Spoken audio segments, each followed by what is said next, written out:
गीता में आप सभी का स्वागत है। सबसे पहले श्री हनुमान जी की वंदना करते हैं।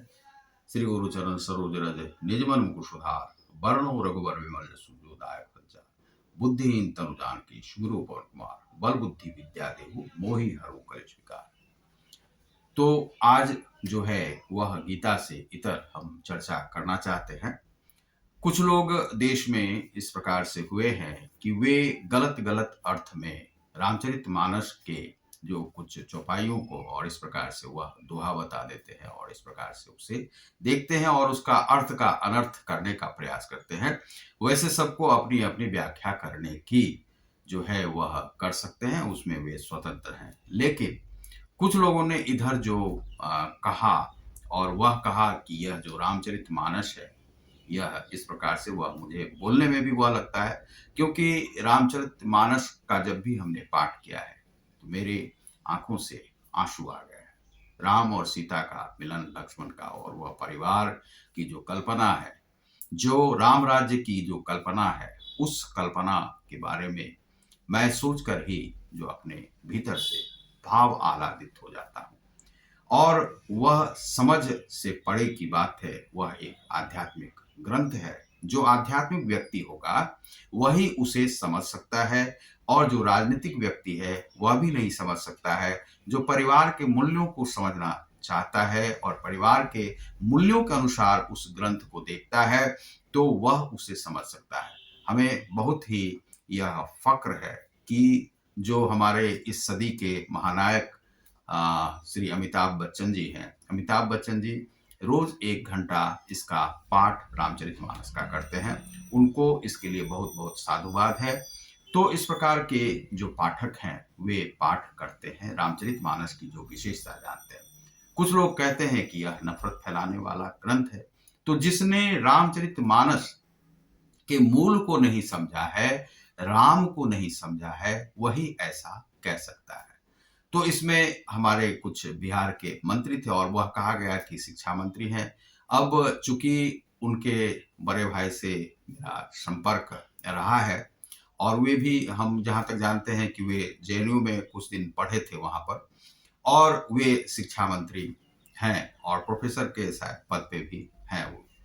तो इस प्रकार से उनको नहीं कहना चाहिए। हमें नहीं लगता है कि उन्हें यह पता नहीं है कि रामचरितमानस, हो सकता है कि लोग इस प्रकार से रामचरितमानस पे अपने आप को इस प्रकार से, चूंकि अभी जो सरकार है वह भाजपा की सरकार है और कुछ लोग उस पे उन्हें तवज्जो देने लगते हैं। इस प्रकार से विवादों में लोग जाना जो है ज्यादा पसंद करते हैं।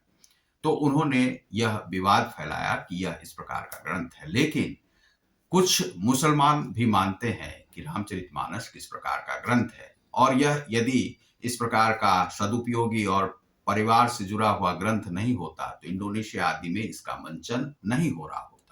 और यह हमारे भारत से पहले अन्य देशों का जो है सो ग्रंथ है और वहां पर इसका मंचन भी होता है, रामलीला की जाती है। तो यह उन्हें समझना चाहिए शिक्षा मंत्री को।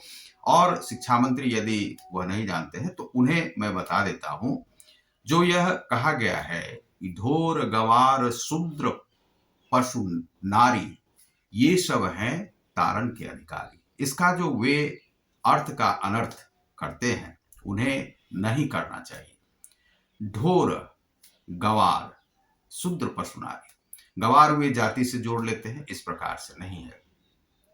ढोर जो पशु है, ढोर गवार, गवार जिसको की बुद्धि नहीं है और वह कुछ जानता नहीं है किस प्रकार से, किस व्यवस्था में कौन सा कार्य करें, कैसे करना चाहिए, वह जो उसे गवार कहा गया, यानी कि जिसे ज्ञान नहीं है उस कार्य का। ढोर गवार शूद्र, शूद्र क्या है? शूद्र का अर्थ जाति से नहीं है, वह निम्नता को लेकर के जो आया है, जो समाज में कभी पैठ नहीं है, जिसकी वह घुसा नहीं है, जिसका कि विकास नहीं हुआ है, वही शूद्र है।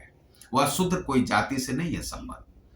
तो ढोर गवार शूद्र पशु, पशु नारी, और जो पशु है अर्थात बुद्धि से भी पशु है, गवार है, पशु है, और एक तो बुद्धि से पशु है, यानी कि जैसे मान लीजिए पशु जो है, जैसे मान लीजिए कि जो चारा खाती है, तो चारा खाने के लिए उन्हें आगे जाना है, बढ़ना है, तो किस दिशा में आप ले जाएंगे। यदि कोई चरवाहा है तो वह जानता है कि इस दिशा में उसे ले जाना है तो किस प्रकार से करना है, तो उसे बताना पड़ता है रास्ता।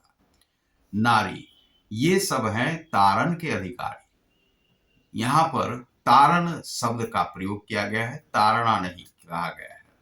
अब यहां पर क्या है कि ढोर गवार, ढोर आप समझ गए और गवार समझ गए, जिन्हें ज्ञान नहीं है कार्य का और पूरी तरह से स्किल्ड नहीं, ढोर गवार। शूद्र, जिन्हें कि जो समाज में ऊंचे उठाना है, जिन्हें अभी शूद्र। पशु, नारी। नारी का क्या है कि नारी का विकास समाज में नहीं था। यह जो 14वीं 15वीं शताब्दी से भारत में या अन्य देशों में भी नारी का विकास हुआ है, लेकिन भारतीय संस्कृति में नारी का जो परिमार्जन है यह इस सती से करना शुरू हुआ है और यह बहुत रूप में माना जाता है कि दुर्गा का भी उद्भव जो है उतना। लेकिन बहुत सारे लोग हैं कि जो मानते हैं 27 लाख पहले।